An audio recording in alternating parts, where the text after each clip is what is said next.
O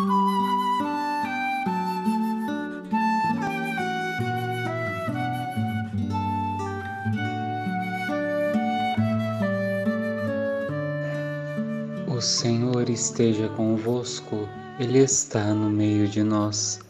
Proclamação do Evangelho de Jesus Cristo segundo Mateus. Glória a vós, Senhor. Depois que a multidão comera até saciar-se, Jesus mandou que os discípulos entrassem no barco e seguissem à sua frente para o outro lado do mar, enquanto ele despediria as multidões. Depois de despedi-las, Jesus subiu ao monte para orar a sós. A noite chegou e Jesus continuava ali sozinho. A barca, porém, já longe da terra, era agitada pelas ondas, pois o vento era contrário. Pelas 3 horas da manhã, Jesus veio até os discípulos andando sobre o mar. Quando os discípulos o avistaram andando sobre o mar, ficaram apavorados e disseram: "É um fantasma", e gritaram de medo. Jesus, porém, logo lhes disse: "Coragem, sou eu, não tenhais medo."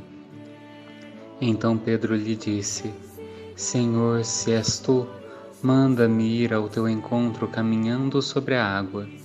E Jesus respondeu: "Vem." Pedro desceu da barca e começou a andar sobre a água em direção a Jesus.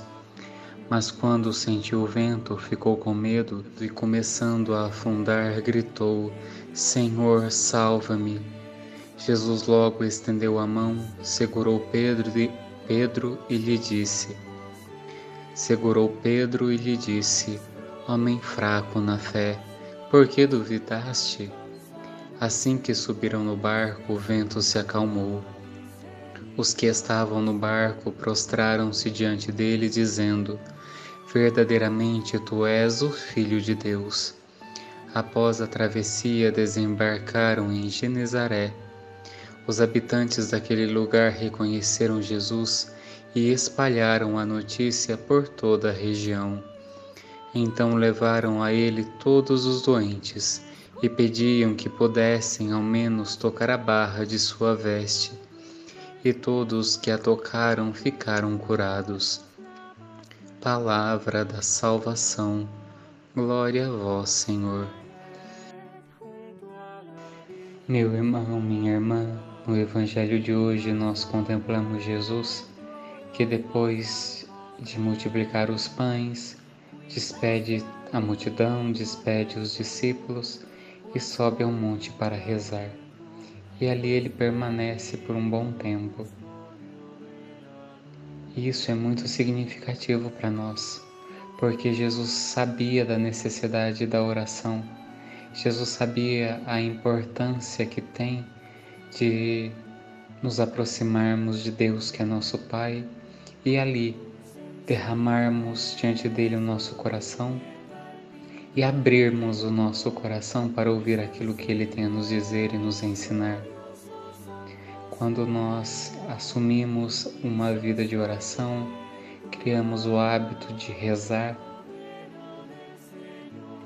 o nosso coração se abre a perceber Deus presente em cada lugar. A imagem que me vem à mente são de 2 amigos. Quando 2 amigos eles se encontram, um entende o outro só com um olhar. Um percebe o outro só pela maneira de agir e de se comportar.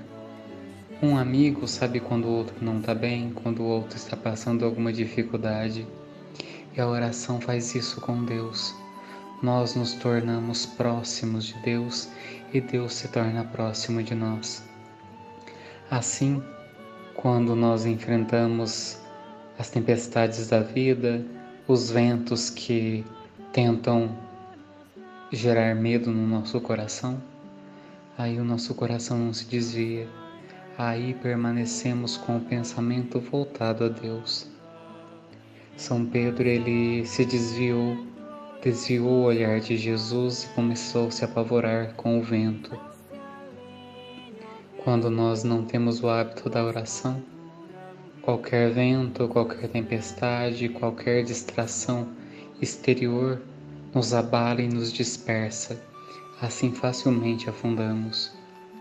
Por isso, irmãos, nesse dia, peçamos a Deus a graça, o dom da oração, para que possamos não rezar com alguém maior, grandioso, não com alguém distante, mas com um Deus grandioso que se faz um conosco, um Deus que se aproxima de nós, um Deus que ouve as palavras do nosso coração, os suspiros da nossa alma e fala ao nosso coração e guia os nossos caminhos.